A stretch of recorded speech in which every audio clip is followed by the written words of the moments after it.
Hey Paul, it's Heather. I thought I'd take a minute to respond to your discussion board because I really enjoyed reading it. I really like how you point out just concentrate on one day at a time. Really just when you're looking at the New Testament and when Jesus is talking to people, and specifically in Matthew where he talks about don't worry about tomorrow will worry about itself. I think it's really good that you kind of start out with Hebrews 3:13, but encourage one another day after day, as long as it's still called today. I think it's important to remember just to take everything one day at a time. The How Will I Measure My Life book, we just read the prologue, and it was so much information, and it was a really good, direction towards, how does one measure their life? It's a really big question to ask, in my opinion. And so, especially we have 275 words, right? And so really, you're already very authentic in discussing, okay, like I'm humble. I remember just to concentrate on today.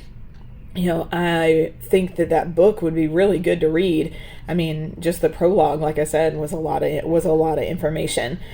I like how you point out Christensen et al., like his article that we read, the prologue for the book, provides knowledge based on experience and shares feelings.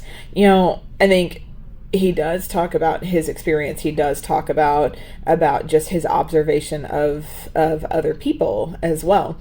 I think, as other people have mentioned in their discussion boards, we all fall, we all move backwards and forwards. I tell my clients all the time, I'm like, the aspect of change is that you are going to move forwards and backwards, and so it doesn't mean that you're moving like a bajillion steps backwards. It may just be one, just to reassess where you're at, and you keep moving forward.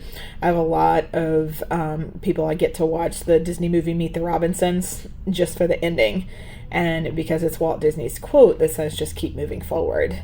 And I think it's not only just a really funny movie, and he's an inventor and everything else, but also just a reminder, just to keep moving forward. I think you show, just humility in your discussion board, and you're just very honest and authentic. I think we all fall. Sometimes I use the phrase like, okay, it took Adam and Eve 3 chapters for the fall to happen. And like they lived 2,000 years ago. We live in 2022, so we're often gonna fall from grace, like you said, and so it's really just staying humble, being straightforward, giving other people grace, but then also giving yourself grace, and then ultimately just how will I measure in my life? Not by what I did, not by all the tasks I did, but how do I measure it? So not what to think, but just like how you thought about life, how you approached it. I hope that you're having a great week. I will see you in class. Thanks.